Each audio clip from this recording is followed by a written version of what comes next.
بسم اللہ الرحمن الرحیم۔ کتاب ایک فرد ایک ادارہ، سامان حیات علامہ ڈاکٹر سید مجتبیٰ حسن کامون پوری اعلی اللہ مقامہ، مصنفہ عندلیب زہرا کاظمی، جسے آپ سن رہے ہیں سید حیدر عباس رضوی کی زبانی۔ آپ علیہ الصباح نماز و دعاؤں سے فارغ ہو کر امور خانہ داری میں مصروف ہو جاتی ہیں اور اس کا سلسلہ کافی رات تک چلتا رہتا۔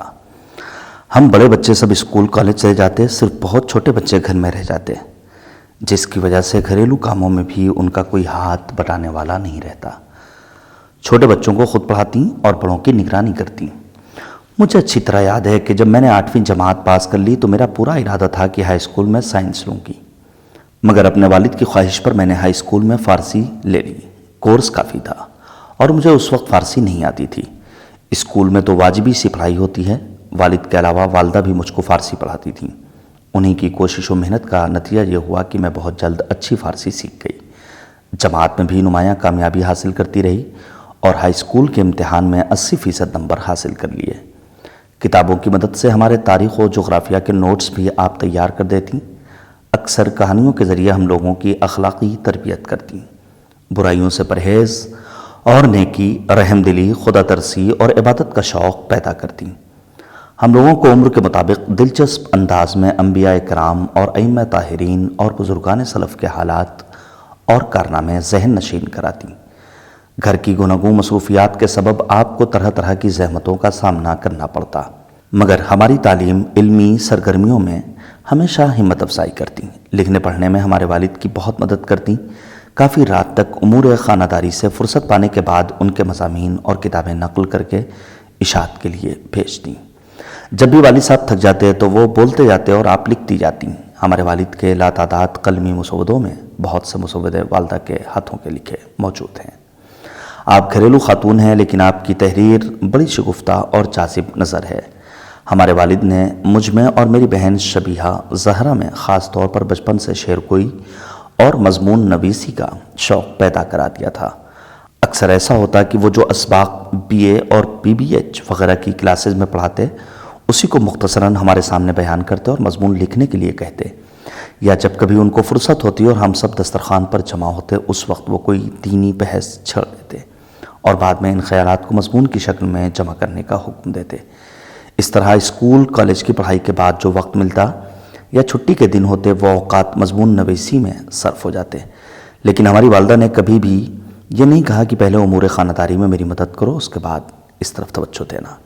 یہی وجہ ہے کہ زمانۂ طالب علمی میں ہند و پاک کے تمام قومی جرائد و رسائل میں جس کثرت سے میرے مضامین شائع ہوئے اور چند کتابیں بھی شائع ہوئیں، اب میں اپنے خانگی امور اور بچوں کی نگرانی کی وجہ سے اسی روانی اور مسلسل اور اس تیزی کے ساتھ افتاد طبع اور شدید خواہش کے باوجود نہیں لکھ پاتی، جس کی میرے والد کو شکایت بھی ہو گئی تھی اور دوسرے کرم فرماؤں کو بھی ہے۔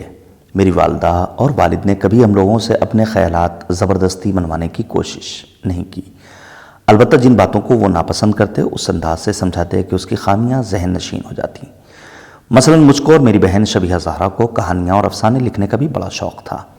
ہمارے والد کو اس صنف سے ذرا بھی رغبت نہیں تھی، مگر انہوں نے کبھی افسانہ لکھنے پر پابندی نہیں لگائی، بلکہ سماجی اور اخلاقی افسانے لکھنے پر ہمت افزائی کی۔ یہی نہیں بلکہ ہماری دلچسپی کو دیکھتے ہوئے ہمارے لکھے ہوئے افسانے پڑھتے، اس میں اصلاح و ترمیم کرتے اور خود ہی رسائل میں اشاعت کے لیے بھیجتے۔ شبیہہ زہرا نے جب ایک سماجی اور اخلاقی ناول لکھ کر انہیں دکھایا تو انہوں نے خوشی کا اظہار کیا۔ وہ بڑے روشن خیال تھے، لکیر کا فقیر بننا انہیں پسند نہیں تھا۔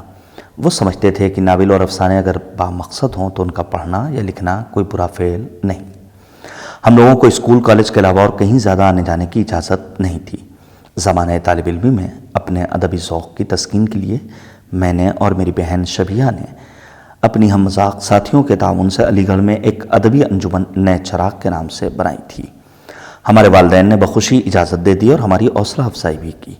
وہ کہتے تھے جہاں تک ممکن ہو اس کے جلسے تم اپنے مکان پر ہی کیا کرو، اس کے لیے جتنے بھی مصارف ہوں گے میں ذاتی طور پر پورے کر دوں گا۔ اس انجمن کے ذریعے ہم نے بہت کامیاب ادبی نشستیں کی اور جلسے کیے۔ ملک کی نامور اہل قلم خواتین کو بطور مہمان خصوصی اس میں بلایا، اخباروں میں اس کے جلسوں کی رپورٹ شائع ہوتی تھی۔ جب میرے بھائی قاسم مجتبیٰ نے کیمسٹری کو اپنا خاص مضمون بنانا چاہا تو ہمارے والدین بخوشی راضی ہو گئے، حالانکہ میری والدہ کی دیرینہ خواہش اسے ڈاکٹر بنانے کی تھی، اور ہمارے والد بھی یہی چاہتے تھے کہ ڈاکٹری پڑھے یا وہ انجینئرنگ میں داخلہ لے۔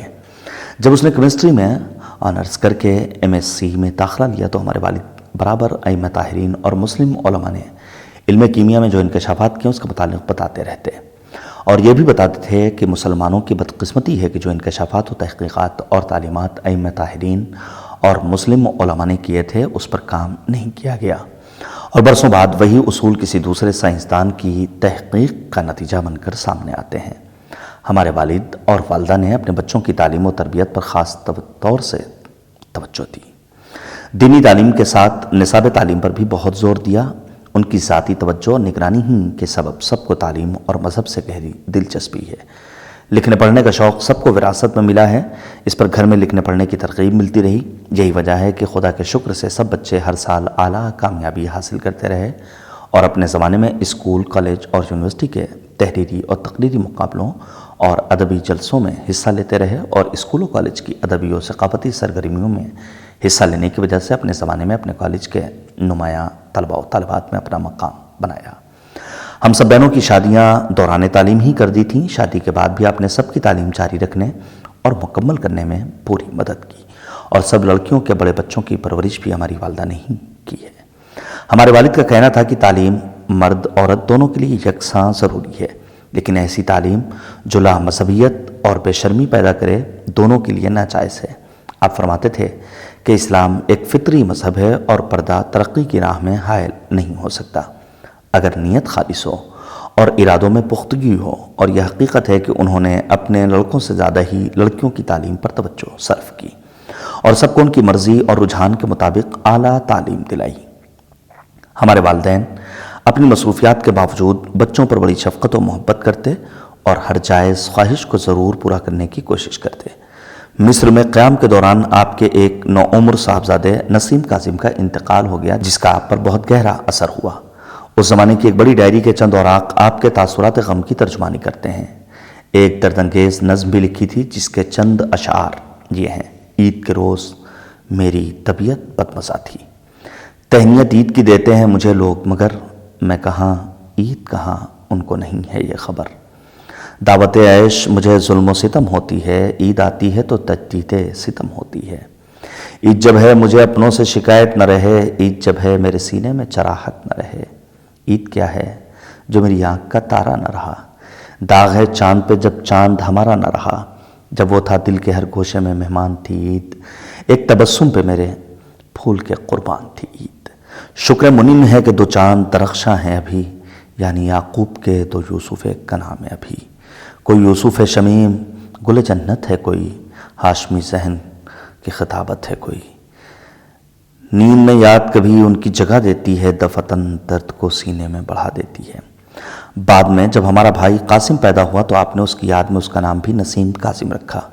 بچوں کی جدائی آپ کو گوارا نہ تھی۔ جب ضروری کاموں یا تقریروں کے سلسلے میں باہر جانا ہوتا تو بڑے بے چین رہتے اور محبت بھرے خطوط لکھتے رہتے۔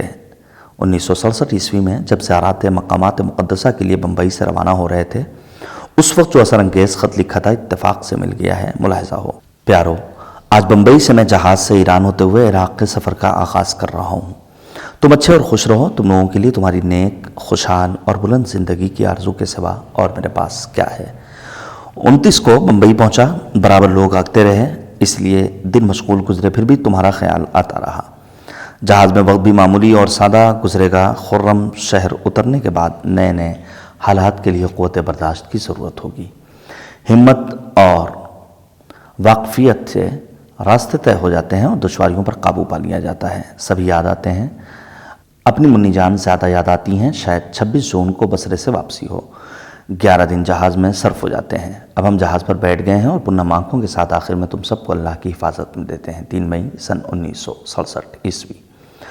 اپنے بچوں سے بے حد محبت کرتے، گھنٹوں گود میں لیے بیٹھے رہتے، اپنا لکھنے پڑھنے کا کام کرتے رہتے، بیچ بیچ میں باتیں کرتے جاتے اور پیار کرتے رہتے، بچوں کے ساتھ بچہ بن جاتے۔ کبھی بچے آپ کی داڑھی سے کھیلتے ہیں تو مسکرا کے فرماتے ہیں باسی بازی بارش بابا ہم باسی۔ میں آج بھی آپ کی آغوش محبت کی گرمی اور اس کے لمس کا احساس کر سکتی ہوں۔ آج بھی وہ سنہرے لمحات میری نظروں کے سامنے ہیں۔ لکھنؤ میں اپنے مکان کے مردانے کمرے میں والد محترم اپنی میز کرسی پر بیٹھے لکھنے پر پڑھنے میں مشغول ہیں۔ برابر علماء کرام احباب و شاگرد تشریف لا رہے ہیں اور میں ان کی گود میں بیٹھی ہوں۔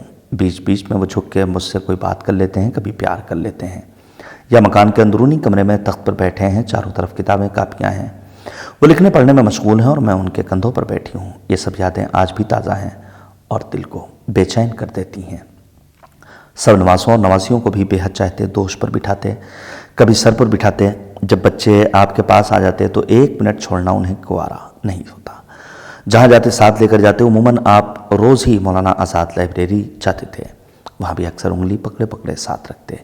میری چھوٹی بہن مہناز اور میرے بڑے بیٹے علی قاسم میں بہت زیادہ عمر کا فرق نہیں ہے، مگر جب یہ پیدا ہوا تو ہمارے والدین کی خوشی و مسرت کی انتہا نہ تھی۔ والد کو قطعات تاریخ کا بڑا شوق تھا۔ اکثر نمایاں شخصیتوں کی وفات اور خاص واقعات اور بچوں کی پیدائش پر قطع تاریخ کی فرمائش کرتے۔ اس کی پیدائش پر بہت سے شاعروں نے نظمیں اور قطعات تاریخ لکھ کر بھیجے۔ آپ نے سید العلماء مولانا علی نقی صاحب قبلہ سے بھی قطع تاریخ کی فرمائش کی۔ موصوف نے حسب ذیل قطع نظم فرمایا، اس کو آپ نے بے حد پسند کیا اور مدتوں اپنے احباب اور ملنے والوں سے اس کا ذکر اور تعریف کرتے رہے۔ اس قطع تاریخ کا ترجمہ یہ ہے کہ علی قاسم ماہ رجب المرجب میں تولد ہوئے ہیں۔ آل المجتبیٰ میں الہامی کیفیت پیدا ہو گئی ہے۔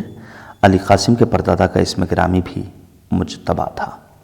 آپ اس کو بے حد چاہتے اور میرا سبط اکبر کہہ کر پکارتے ہیں۔ کبھی بجنوری سید کہتے تھے، یہ بھی آپ کا بہت گرویدہ تھا۔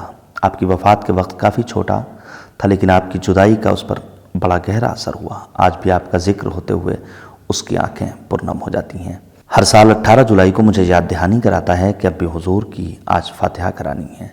میری بہن شبیہ جب اپنے بچوں کے ساتھ نائجیریا سے آتی تو جب تک وہ لوگ علی گڑھ میں رہتے اس کے دونوں بچے آپ کے ساتھ ساتھ ہی رہتے۔ یہ بچے بھی اپنے ابی حضور کی محبت و شفقت کو کبھی نہ بلا سکیں گے۔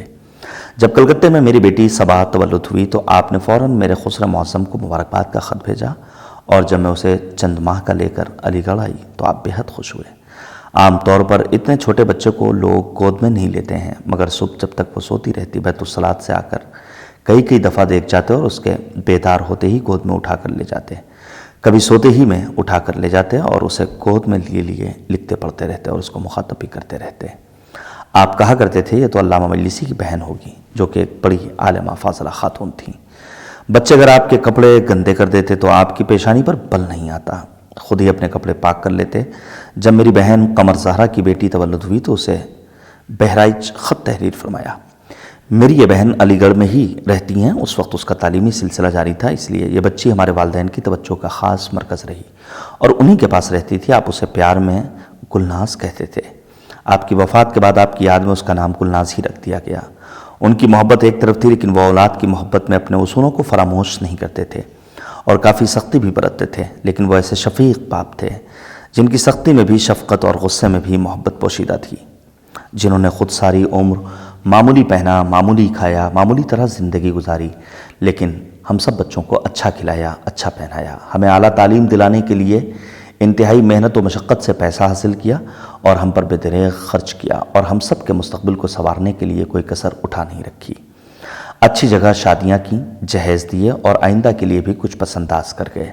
آپ چاہتے تھے کہ خود ہی اپنے فرائض سے سبکدوش ہو جائیں۔ ہماری 2 بہنیں بہت چھوٹی تھیں، مگر آپ آخر وقت میں بہت متفکر رہتے کہ ان کی بھی اپنے سامنے ہی شادیاں کر دیں۔ آپ کے انتقال کے بعد جلد ہی آپ کی خواہش کے مطابق 2 لڑکیوں کی شادیاں کر دی گئیں۔ آپ مستقبل کے لیے انتظام خود ہی کر گئے تھے۔ آپ اپنی آمدنی اور حیثیت کے مطابق ہر بچے کے نام سے بینک میں روپیہ جمع کرتے تھے۔ آپ کے بعد سب بچوں کی تعلیم اسی طرح جاری رہی۔ لڑکیوں کی شادیاں بھی ہو گئیں، نہ کسی سے قرض لینا پڑا، نہ کسی کے آگے مدد کے لیے ہاتھ پھیلانا پڑا، نہ کسی کام میں رکاوٹ پیدا ہوئی۔ خدا کے کرم اور آپ کے حسن تدبیر سے سب کام چلتے رہے۔